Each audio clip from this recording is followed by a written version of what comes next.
بسم اللہ الرحمن الرحیم۔ السلام علیکم ناظرین، دوستو پیش خدمت ہے ایک بہت ہی سبق آموز واقعہ، ملک الموت کا صدمہ اور افسوس اور شداد کی جنت۔ کہتے ہیں کہ ملک الموت نے بارگاہ رب العزت میں عرض کی، درخواست کی کہ اے مولا کریم، میں نے کروڑوں لوگوں کی جانیں قبض کی ہیں، مگر 2 جانیں ایسی ہیں کہ جنہیں قبض کرتے وقت مجھے بڑا ہی صدمہ اور افسوس ہوا ہے۔ میں نے تیرے حکم کی تعمیل کی ضرور کی، مگر نہایت ہی دکھ کے ساتھ، اور وہ 2 لوگ ہیں، ایک ماں اور ایک بیٹا تھا۔ واقعہ کچھ اس طرح ہے کہ ایک جہاز غرق ہو گیا تھا اور ایک عورت اپنے شیرخوار بچے کے ساتھ ایک تختے کا سہارا لینے میں کامیاب ہو گئی۔ تختہ دریا میں بہہ رہا تھا اور ماں اور بیٹا اس پر سوار تھے۔ اے مولا کریم، اچانک تیرا حکم ہوا اور میں نے ماں کی جان اس تختہ پر نکال لی۔ میرے لیے پریشان کن بات یہ تھی کہ ماں مر چکی ہے، اب بچے کا کیا حشر ہوگا؟ بچہ ایک ٹوٹے ہوئے تختے پر سوار ہے اور تختہ ہر آن پانی کی لہروں کے تھپیڑے کھا رہا ہے، جو کسی وقت بھی کسی تیز لہر کی زد میں آ کر الٹ سکتا ہے۔ بچے کے لیے نہ خوراک کا انتظام ہے، نہ کسی نگراں کا بندوبست ہے۔ دریا کے کنارے دھوبی کپڑے دھو رہے تھے، اچانک کسی کی اس بچے پر نظر پڑی تو تختے کو کھینچ کر لائے۔ بڑے حیران ہوئے کہ ماں مر چکی ہے، بچہ بے یار و مددگار تختہ پر زندہ سلامت ہے۔ وہ لوگ اس بچے کو اپنے سردار کے پاس لے گئے۔ سردار بیچارہ بے اولاد تھا۔ سردار خوبصورت بچہ دیکھ کر اس پر اس کا دل آ گیا اور سردار نے بچے کو اپنی نگرانی میں لے کر اسے اپنا بیٹا بنا لیا۔ یہ بچہ 8-9 سال کی عمر کا تھا، اپنے ساتھی بچوں کے ساتھ کھیل رہا تھا۔ اتنے میں بادشاہ وقت کی سواری کی آمد کا شور اٹھا، سب لوگ ادھر ادھر بھاگ گئے، مگر یہ بچہ سڑک پر اکیلا کھڑا رہا۔ بادشاہ کی سواری گزر گئی، اس بچے کے پیچھے اس کا عملہ پیدل آ رہا تھا۔ ان میں سے ایک سپاہی کو راستے میں سے سرما کی ایک پڑیا مل گئی۔ اتفاق سے اس بچے کی نظر بہت کمزور تھی اور سرما کی اسے بہت ضرورت بھی تھی، لہذا اس نے وہ سرما بحفاظت اپنے پاس رکھ لیا۔ آنکھوں میں لگانے سے پہلے اسے خیال آیا کہ یہ سرما کوئی تکلیف نہ پہنچائے، لگانے سے پہلے کسی دوسرے شخص پر آزما لینا چاہیے۔ قریب ہی وہ بچہ کھڑا تھا، اس نے اس بچہ پر آزمانا چاہا۔ بچے نے سرما اپنی آنکھوں میں لگا لیا، مگر جو ہی سرما اس نے لگایا، اسے زمین کی تہہ میں موجود چیزیں بھی نظر آنے لگیں۔ اس نے دیکھا کہ زمین کے اندر بہت سے خزانے پوشیدہ ہیں۔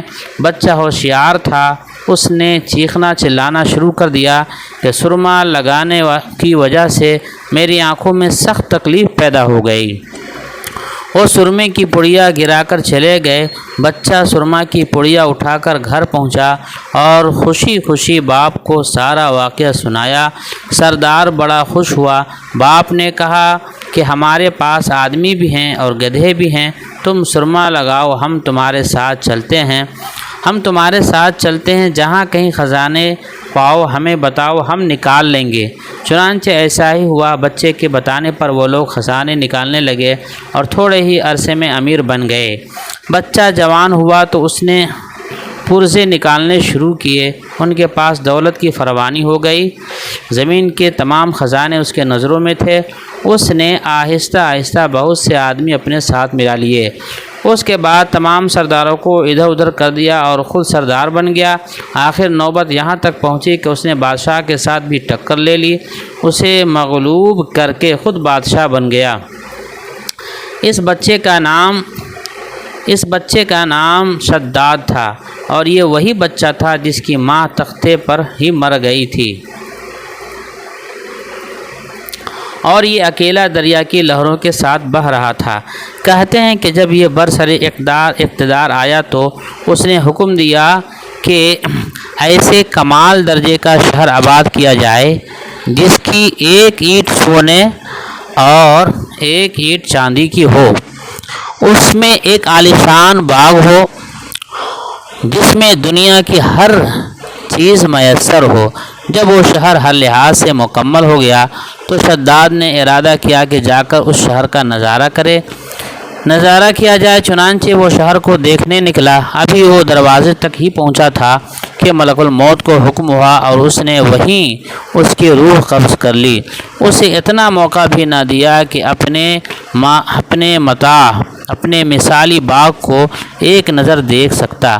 ملک الموت نے کہا، اے میرے مولا کریم، اس شخص کی روح قبض کرتے وقت بھی مجھے نہایت ہی صدمہ پہنچا کہ وہ شخص ہر چیز تیار کر کے اسے دیکھ بھی نہ سکا۔ اللہ تعالیٰ نے فرمایا، یہ وہی بچہ ہے جس کی ماں تختہ پر مر گئی تھی اور اس پر تجھے ترس آیا تھا۔ اس بچے نے بڑے ہو کر نافرمانی کی، خدا کے حکم سے بغاوت کی اور سرکشی اختیار کی، مگر ہم نے اسے خود ساختہ جنت میں قدم رکھنے کی مہلت بھی نہ دی اور اسے باہر ہی ہلاک کر دیا۔ اسی جنت کے بارے میں مشہور ہے کہ وہ دنیا میں موجود ہے مگر انسان کی نظروں سے اوجھل ہے۔ امیر معاویہ رضی اللہ عنہ کے زمانے میں ایک صحابی کا اونٹ گم ہو گیا تھا۔ وہ اونٹ کی تلاش میں کہیں اس علاقے میں جا نکلا تو اللہ تعالیٰ نے اسے وہ سب کچھ دکھلا دیا تھا۔ وہ صحابی وہاں کی کوئی نشانی بھی ساتھ لایا تھا۔ اس صحابی نے یہ واقعہ امیر معاویہ کے پاس بیان کیا۔ انہوں نے کافی تلاش کرایا مگر کسی کو وہ جنت نہیں ملی اور اسے اللہ تعالیٰ نے پوشیدہ کر دیا۔ دوستو، یہ نہایت ہی سبق آموز واقعہ تھا کہ اللہ تبارک و تعالیٰ جب جسے چاہے اسے اپنے پاس بلا لیں اور جب جسے چاہیں رزق اور مال و دولت سے نواز دیں، لیکن اگر وہ اللہ کے احکام کی خلاف ورزی کرے تو اسے ایسی سزا دیں کہ وہ بہت ہی زیادہ افسوس کرے۔ اس لیے ہم سبوں کو چاہیے کہ اللہ تبارک و تعالیٰ جب ہمیں نعمت کی فراوانی دے، اللہ اپنی دولت سے نوازے تو اللہ کو نہ بھولے، اللہ سے غافل نہ ہو اور اللہ کے حکم کی مکمل تابعداری کر کے زندگی گزاریں تاکہ اللہ اپنے فضل و کرم سے ہمیں نوازے۔ دنیا و آخرت میں اللہ اپنے مہربانی اور اپنے فضل و کرم اور اپنی رضا سے نوازے۔ السلام علیکم ورحمۃ اللہ وبرکاتہ۔